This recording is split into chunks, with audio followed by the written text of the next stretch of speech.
बहुत बहुत धन्यवाद मान्यवर। अब मेरा विनम्र अनुरोध माननीय प्रधानमंत्री श्री नरेंद्र मोदी जी से कि आप विशिष्ट जनों की सभा को संबोधित करें एवं हम सभी का मार्गदर्शन करें।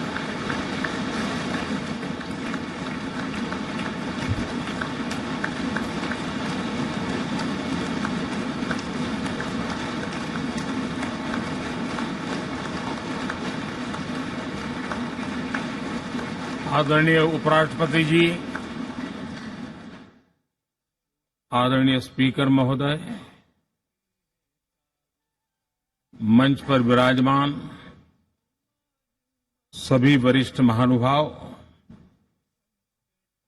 और 140 करोड़ देशवासियों के प्रतिनिधि, सभी माननीय सांसदगण,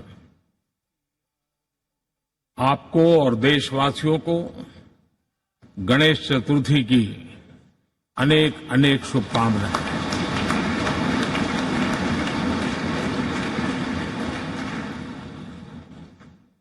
आज नए संसद भवन में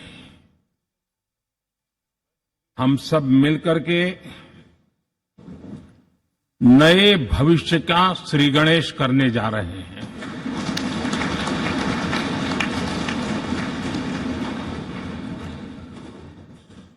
आज हम यहां विकसित भारत का संकल्प दोहराना, फिर एक बार संकल्पबद्ध होना और उसको परिपूर्ण करने के लिए जी जान से जुटने के इरादे से नए भवन की तरफ प्रस्थान कर रहे हैं।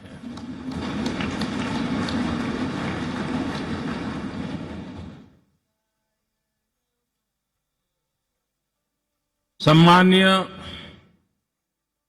सभागृह, ये भवन और उसमें भी ये सेंट्रल हॉल एक प्रकार से हमारी भावनाओं से भरा हुआ है। हमें भावुक भी करता है और हमें हमारे कर्तव्य के लिए प्रेरित भी करता है। आजादी के पूर्व ये खंड एक प्रकार से लाइब्रेरी के रूप में इस्तेमाल होता था, लेकिन बाद में संविधान सभा की बैठक यहां शुरू हुई और उन संविधान सभा की बैठकों के द्वारा गहन चर्चा विचारणा कर करके हमारा संविधान यहीं पर आकार लिया। यहीं पर 1947 में अंग्रेजी हुकूमत ने सत्ता हस्तांतरण किया, उस प्रक्रिया का भी साक्षी हमारा ये सेंट्रल हॉल है। इसी सेंट्रल हॉल में भारत के तिरंगे को अपनाया गया, हमारे राष्ट्रगान को अपनाया गया और ऐतिहासिक अवसरों पर आजादी के बाद भी सभी सरकारों के दरमियान अनेक अवसर आए जब दोनों सदनों ने मिलकर के यहां पर भारत के भाग्य को गढ़ने के पर विचार किया, सहमति बनाई और निर्णय भी किए। 1952 के बाद दुनिया के करीब 41 राष्ट्राध्यक्षों ने इस सेंट्रल हॉल में हमारे सभी माननीय सांसदों को संबोधित किया है।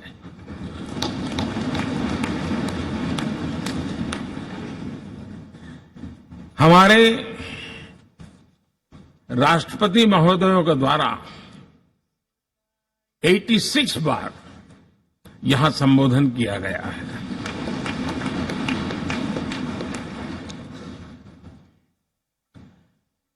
बीते 7 दशकों में जो भी साथी इन जिम्मेवारियों से गुजरे हैं, जिम्मेवारियों को संभाली है, अनेक कानूनों, अनेक संशोधन और अनेक सुधारों का हिस्सा रहे हैं। अभी तक लोकसभा और राज्यसभा ने मिलकर करीब करीब 4000 से अधिक कानून पास किए हैं।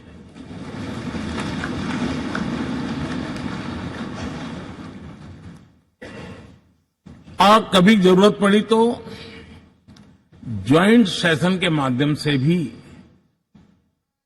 कानून पारित करने की दिशा में रणनीति बनानी पड़ी और उसके तहत भी दहेज रोकथाम कानून हो, बैंकिंग सर्विस कमीशन बिल हो, आतंक से लड़ने के लिए कानून हो, ये संयुक्त सत्र में पास किए गए हैं, इसी गृह में पास किए गए। इसी संसद में मुस्लिम बहन बेटियों को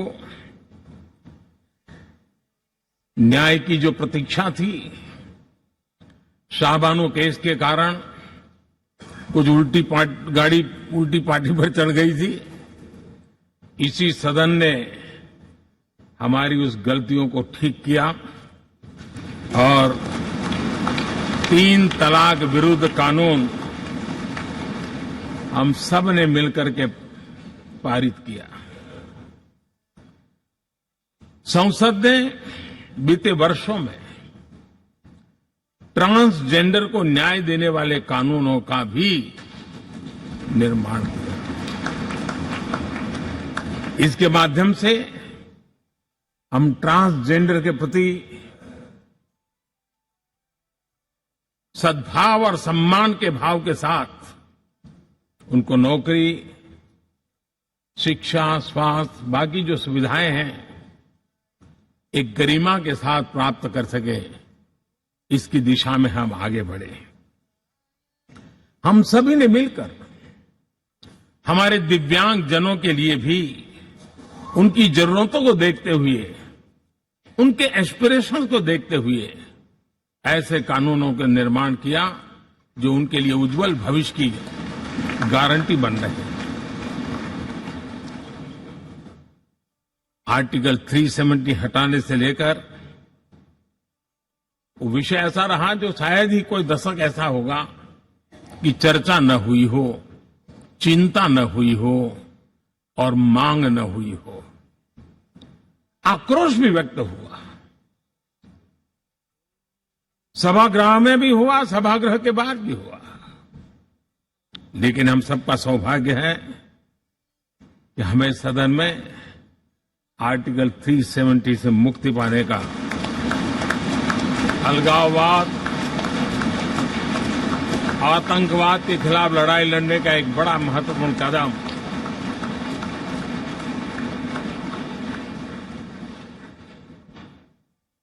और इस महत्वपूर्ण काम में माननीय सांसदों की, संसद की बहुत बड़ी भूमिका है।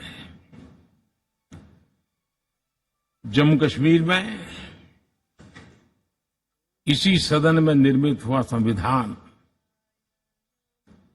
हमारे पूर्वजों ने दिया हुआ वो महामूल्य दस्तावेज जम्मू कश्मीर में लागू करते हैं तो इस मिट्टी को प्रणाम करने का मन करता है। आज जम्मू और कश्मीर शांति और विकास के रास्ते पर चलने के लिए प्रतिबद्ध हुआ है और नए उमंग, नए उत्साह, नए संकल्प के साथ जम्मू कश्मीर के लोग आगे बढ़ने का कोई मौका अब छोड़ना नहीं चाहते हैं। ये दिखाता है कि संसद के सदस्यों ने मिलकर के संसद के भवन में कितने महत्वपूर्ण काम किए हैं। माननीय सांसदगण, लाल किले से मैंने कहा था, यही समय है, सही समय है।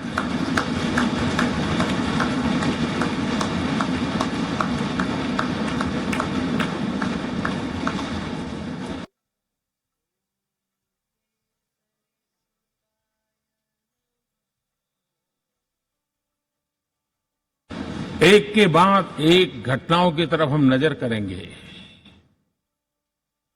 हर घटना इस बात का गवाह दे रही है कि आज भारत एक नई चेतना के साथ पुनर्जागृत हो चुका है।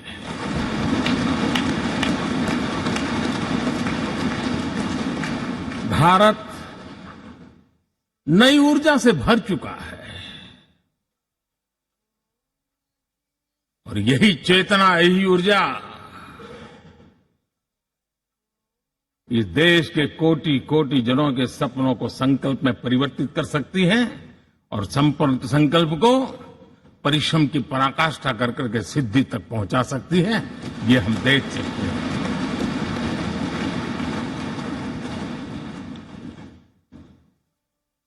और मेरा विश्वास है,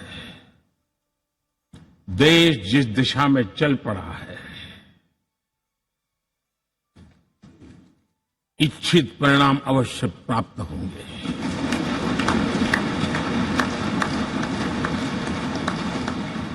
हम गति जितनी तेज करेंगे, परिणाम उतने जल्दी मिलेंगे।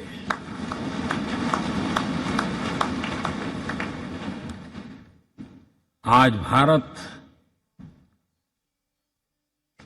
5वीं अर्थव्यवस्था पर पहुंचा है, लेकिन पहले 3 में पहुंचने के संकल्प के साथ बढ़ रहा है।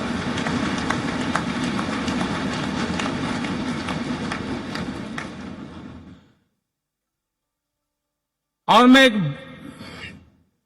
जिस स्थान पर बैठा हूं, जो जानकारियां प्राप्त होती है, उसके आधार पर विश्व के गणमान्य लोगों से बातचीत करता हूं, उसके आधार पर मैं बड़े विश्वास से कह रहा हूं, हम में से कुछ लोगों की निराशा हो सकती है, लेकिन दुनिया आश्वस्त है कि भारत टॉप 3 में पहुंच के रहेगा।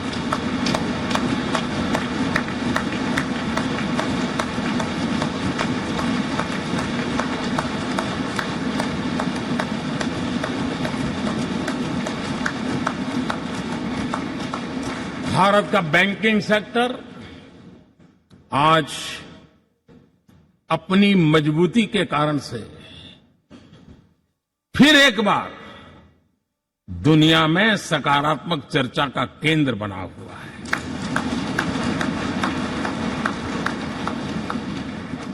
भारत का गवर्नेंस का मॉडल, यूपीआई, डिजिटल स्टैक, मैं इस G20 में देख रहा था, मैंने बाली में भी देखा। टेक्नोलॉजी की दुनिया को लेकर के भारत का नौजवान जिस प्रकार से आगे बढ़ रहा है, पूरे विश्व के लिए कौतुक भी है, आकर्षण भी है और स्वीकृति भी है।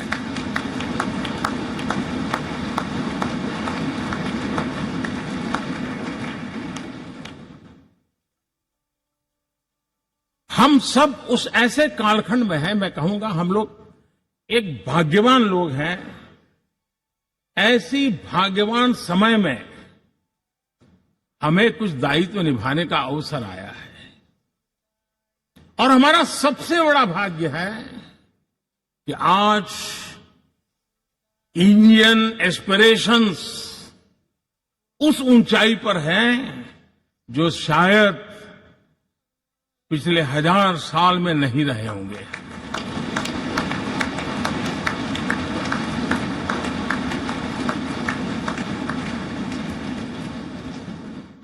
गुलामी के जंजीरों ने उसके एस्पिरेशंस को दबोच के रखा था।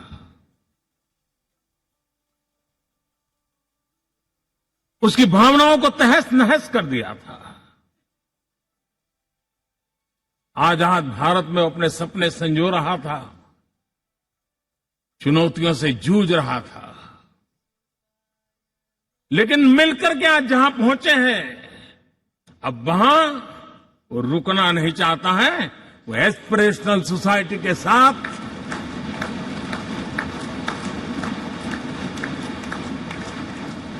नए लक्ष्य गढ़ना चाहता है।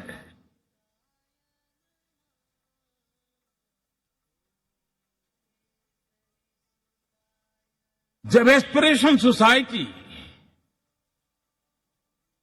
सपने संजोते ही हो, संकल्प लेकर के निकल पड़ी हो, तब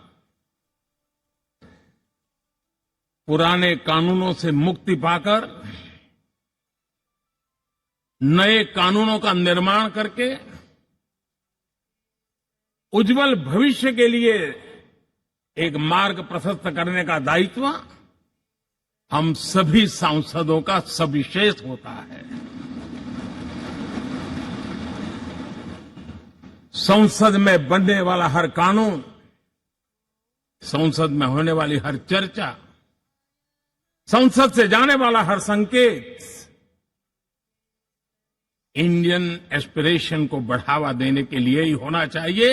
ये हम सबकी भावना भी है, कर्तव्य भी है और एक एक देशवासी की हमसे अपेक्षा भी है।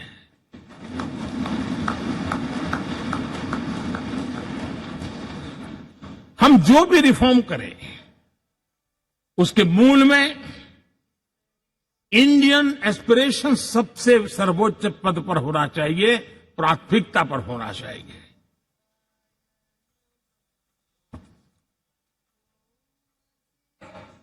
लेकिन मैं बहुत सोच समझ करके कहना चाहता हूं, क्या कभी छोटे कैनवास पर कोई बड़ा चित्र बना सकता है क्या?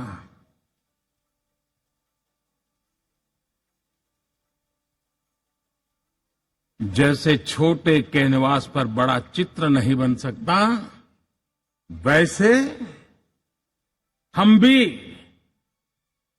अगर हमारे सोचने के कैनवास को बड़ा नहीं कर सकते, तो भव्य भारत का चित्र भी हम नहीं अंकित कर सकते।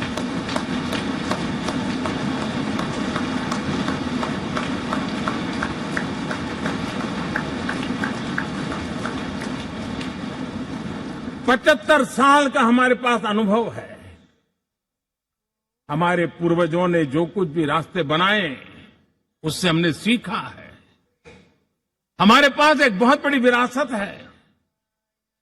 इस विरासत के साथ अगर हमारे सपने, हमारे संकल्प जुड़ जाए, हमारा सोचने का दायरा बदल जाए, हमारा कैनवास बड़ा हो जाए, तो हम भी उस भव्य भारत के चित्र को अंकित कर सकते हैं, उस तस्वीर का खाका खींच सकते हैं, उसमें रंग भरने का काम हम भी कर सकते हैं और आने वाली पीढ़ी को वो भव्य दिव्य मां भारती के हम उनको सुपुर्द कर सकते हैं। दोस्तों,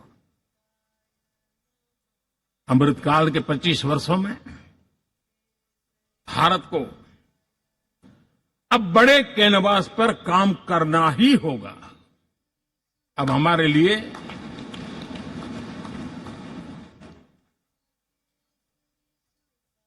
छोटी छोटी चीजों में उलझना, वो वक्त चला गया है।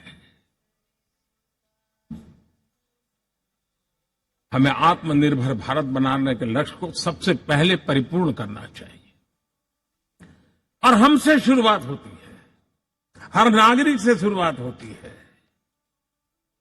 और आज दुनिया में भी एक समय ऐसा था कि लोग मुझे कहते थे, हमारे बड़े बड़े बुद्धिजीवी और अर्थशास्त्री लिखते थे कि मोदी आत्मनिर्भर की बात करता है तो मल्टीलेटरलिज्म के सामने चुनौती तो बन नहीं जाएगा, ग्लोबल इकोनॉमी के जमाने में ठीक तो नहीं होगा। लेकिन 5 साल के भीतर भीतर देखा, दुनिया भारत के आत्मनिर्भर मॉडल की चर्चा करने लग गई।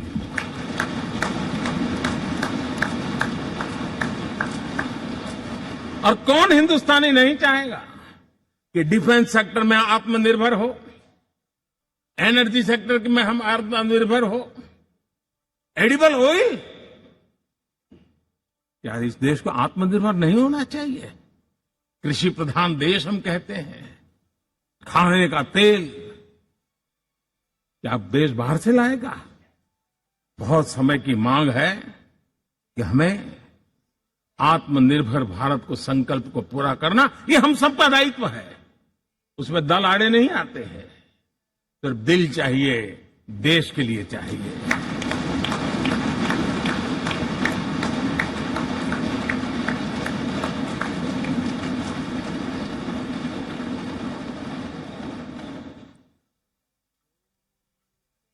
हमें अब मैन्युफैक्चरिंग सेक्टर में दुनिया में सर्वश्रेष्ठ बनने की दिशा में ही कदम रखने होंगे। और मैंने इकबाल लाल किले से कहा था, जीरो डिफेक्ट जीरो इफेक्ट।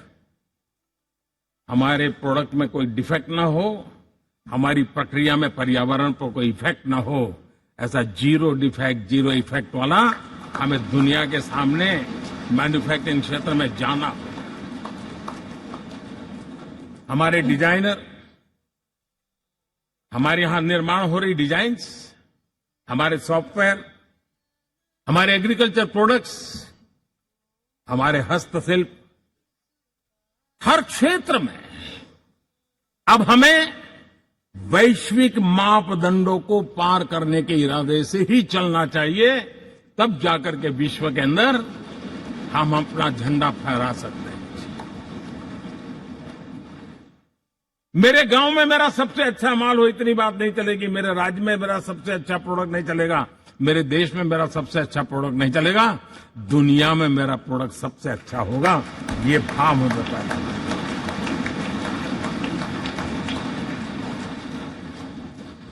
हमारी यूनिवर्सिटीज दुनिया के अंदर टॉप रैंकिंग में आए, अब इसमें हमें पीछे नहीं रहना है। हमारे शिक्षा जगत को नई नेशनल एजुकेशन पॉलिसी मिली है, एक खुलापन है, सर्व स्वीकृत बनी है, उसके सहारे अब हमें चल पड़ना है।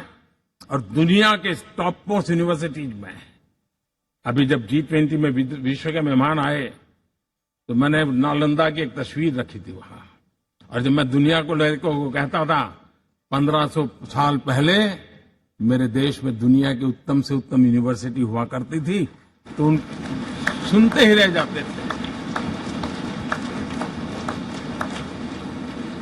लेकिन हमें उसे प्रेरणा लेनी है, पर प्राप्त तो अभी करके रहना है, ये हमारा संकल्प होना चाहिए। आज हमारे देश का नौजवान खेल जगत के अंदर दुनिया में हमारी पहचान बना रहा है। टियर 2, टियर 3 सिटी से, गांव, गरीब परिवारों से, गांव से देश के नौजवान, देश की बेटे बेटियां आज खेलकूद के जगत जीवन में हमारा नाम रोशन कर रही है।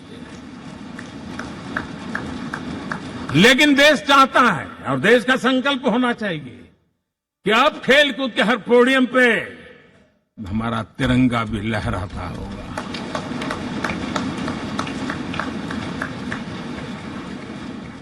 हमें अब पूरा हमारा दिमाग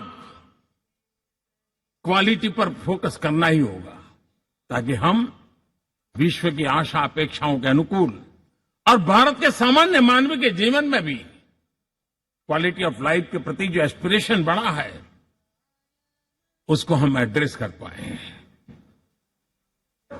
और जैसे मैंने कहा कि हम भाग्यवान हैं कि हम उस समय काम कर रहे हैं जब समाज अपने आप एक एस्पिरेशनल सोसाइटी है। हमारा और भी एक भाग्य है कि हम उस समय हैं जब हिंदुस्तान युवा देश है। हम दुनिया बने ही हैं, लेकिन सबसे बड़ी आबादी, उसमें भी सबसे युवा, ये पहली बार हुआ है।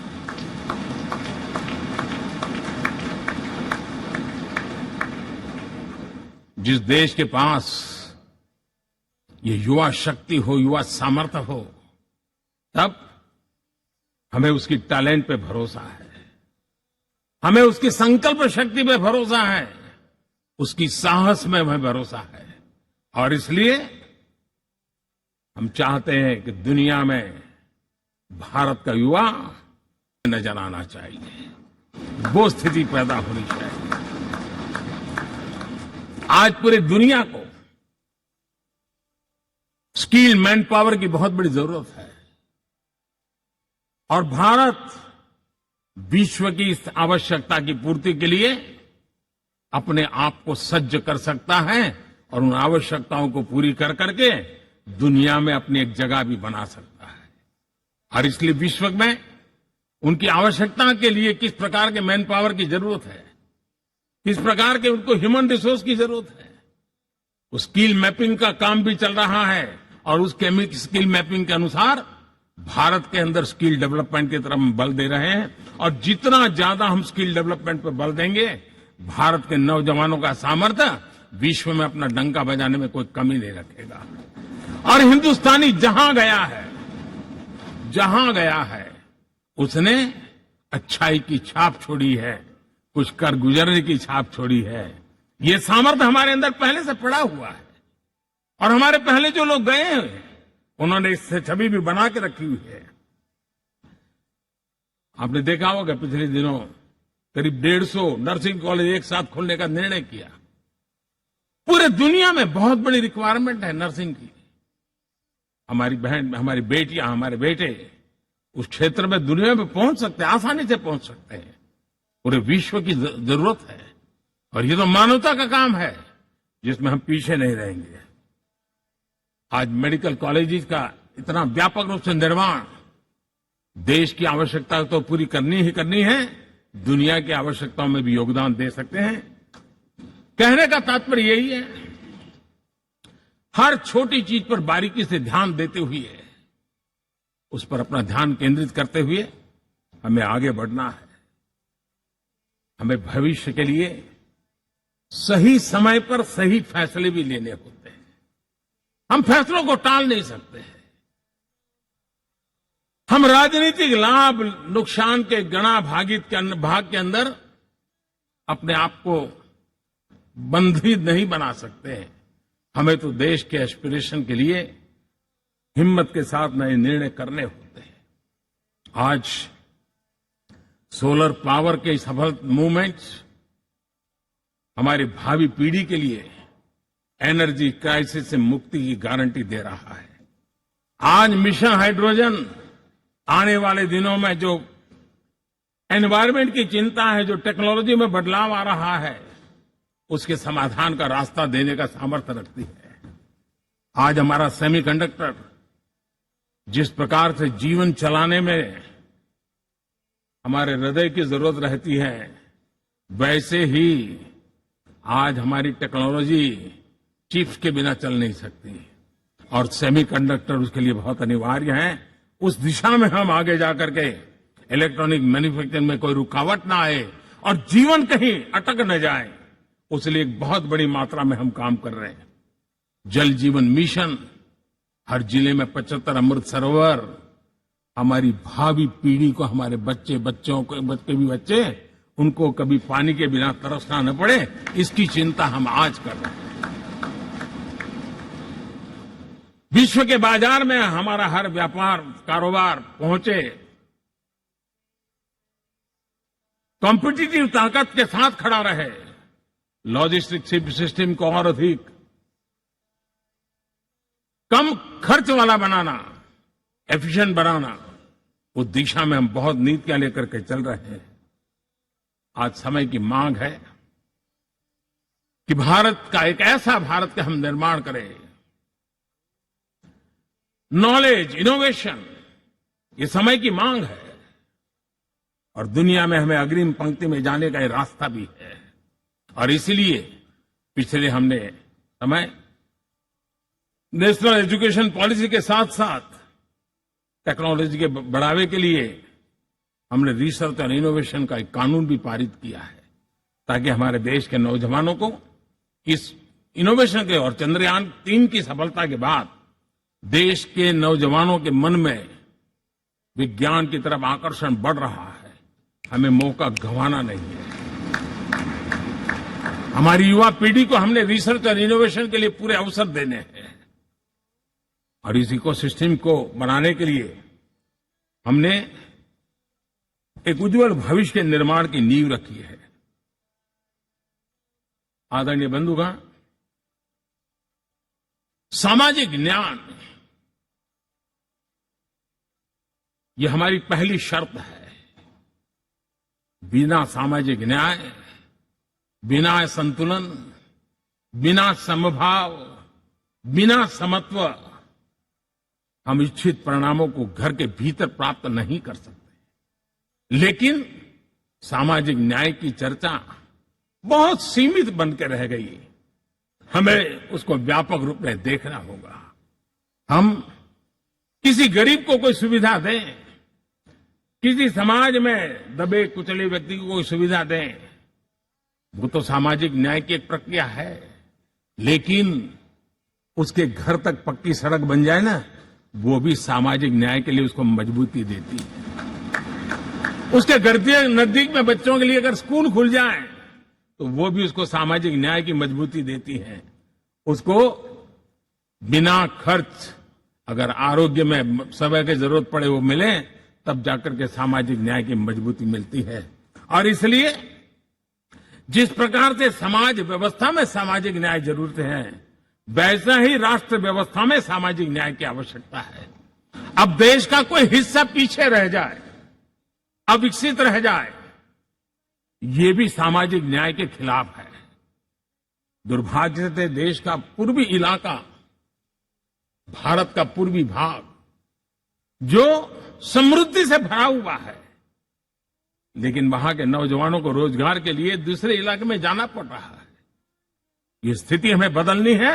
हमारे देश के उस पूर्वी भाग को, इलाका को समृद्ध बना करके सामाजिक न्याय की मजबूती भी हमने देनी है। असंतुलित विकास, शरीर कितना भी स्वस्थ क्यों न हो, लेकिन एक उंगली को भी अगर लकवा मार गया है तो शरीर स्वस्थ नहीं माना जाता है।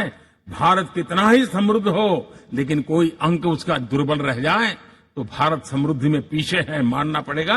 और इसलिए हम सर्वांगीण विकास के पक्ष में, सामाजिक न्याय की उस ऊंचाई को प्राप्त करने के पक्ष में, दिशा में हमें आगे बढ़ना है। चाहे पूर्वी भारत हो, चाहे नॉर्थ ईस्ट हो, हमें उन चीजों को प्राप्त करना। और उसी लिए जो रणनीति कितनी सफल हुई है, 100 एस्पिरेशनल डिस्ट्रिक्ट पर विशेष काम किया, नौजवान अफसरों को लगाया गया, एक स्ट्रेटेजी बनाई गई। आज दुनिया उस मॉडल की चर्चा कर रही है और आज 100 डिस्ट्रिक्ट देश के कोने कोने में जो पीछे माने जाते थे, उसको बोझ मान लिया गया था। आज स्थिति ये बनी है कि वो 100 डिस्ट्रिक्ट अपने अपने राज्य में लीड कर रहे हैं, राज्य की एवरेज से भी ऊपर जा रहे हैं। और इस सफलता को देख करके, सामाजिक न्याय की इस भावना को मजबूत करते हुए 100 डिस्ट्रिक्ट में से आगे बढ़ करके अब जमीनी स्तर पर ले जाने के लिए 500 ब्लॉक तक उनको एस्पिरेशनल डिस्ट्रिक्ट ब्लॉक के नाते आइडेंटिफाई करके उसको मजबूती करने देने का काम चल रहा है। और मुझे विश्वास है ये एस्पिरेशनल ब्लॉक्स है, वो एक विकास का नया मॉडल बनने वाले हैं। वो एक प्रकार से देश के विकास के एक नए ऊर्जा केंद्र बनने की संभावना रखते हैं और उस दिशा में भी हम आगे बढ़ रहे हैं। माननीय सांसदगण, आज विश्व की नजर भारत पर है। शीत युद्ध के समय हमारी पहचान कूटनिरपेक्ष देश के रूप में रही। उस समय की जो जरूरत थी, उसके जो लाभ होने थे, उस समय से हम गुजरे हैं। लेकिन अब भारत का स्थान कुछ और बना है और इसलिए उस समय कूटनिरपेक्ष की अवस्था आवश्यक होगी। आज हम उस नीति को लेकर के चल रहे हैं, जिस नीति को अगर हमें पहचानना है तो विश्व मित्र के रूप में हम आगे बढ़ रहे हैं। हम दुनिया से मित्रता कर रहे हैं, दुनिया हमारे में मित्र रोज खोज रही है। ये शायद विश्व में एक भारत ने और दूरी नहीं, हो सके उतनी निकटता, उस रास्ते पर चल करके भी हम अपने विश्व मित्र के रूप में भाव आज सफलतापूर्वक आगे बढ़ा रहे हैं और मुझे लगता है कि इसका लाभ आज भारत को हो रहा है। भारत आज दुनिया के लिए एक स्टेबल सप्लाई चेन के रूप में उभर रहा है और आज विश्व की ये जरूरत है और उस आवश्यकता की पूर्ति करने का काम G20 में भारत ग्लोबल साउथ के आवाज बनकर के उभरा है। ये बीज G20 समिट में जो बीज बोया गया है, मेरे देशवासी आने वाले समय देखेंगे कि वो ऐसा वटवृक्ष बनने वाला है, ऐसा वटवृक्ष बनने वाला है, विश्वास का ऐसा वटवृक्ष बनने वाला है जिसकी साया में आने वाली पीढ़ियां सदियों तक एक गर्व के साथ अपना सीना तान करके खड़ी रहेगी, ये मुझे विश्वास है।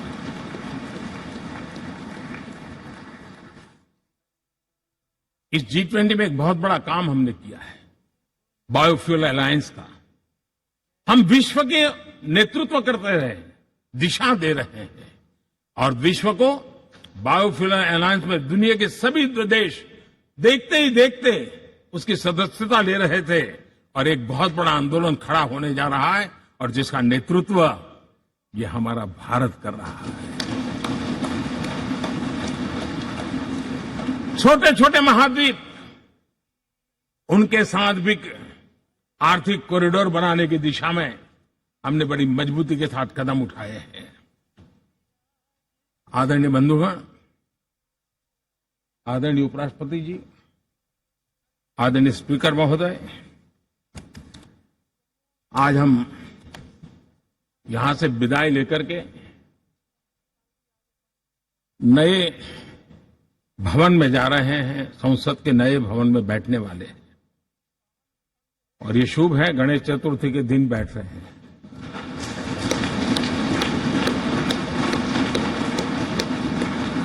लेकिन मैं एक आप दोनों महानुभावों को एक प्रार्थना कर रहा हूं, एक विचार आपके सामने रख रहा हूं। मैं आशा करता हूं कि आप दोनों मिलकर के उस विचार पर जहां भी जरूरत पड़े मंथन करके कुछ निर्णय अवश्य करिए। और मेरी प्रार्थना है, मेरा सुझाव है कि अब हम जब नए सदन में जा रहे हैं तब इसकी गरिमा कभी भी कम नहीं होनी चाहिए।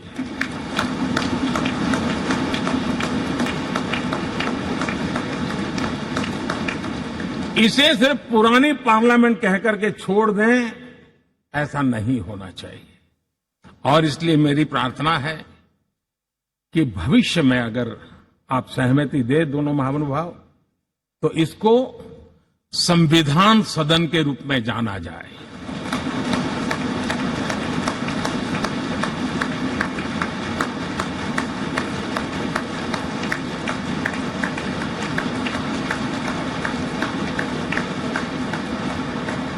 ताकि ये हमेशा हमारे रक्षा के लिए हमारी जीवन प्रेरणा बनी रहेगी। और जब संविधान सदन कहेंगे तब उन महापुरुषों का याद भी उसके साथ जुड़ जाएगी जो कभी संविधान सभा में यहां बैठा करते थे, गणमान्य महापुरुष बैठा करते थे। और इसलिए भावी पीढ़ी को ये तोहफा भी देने का अवसर हमें जाने नहीं देना चाहिए। मैं फिर एक बार इस पवित्र भूमि को प्रणाम करता हूं।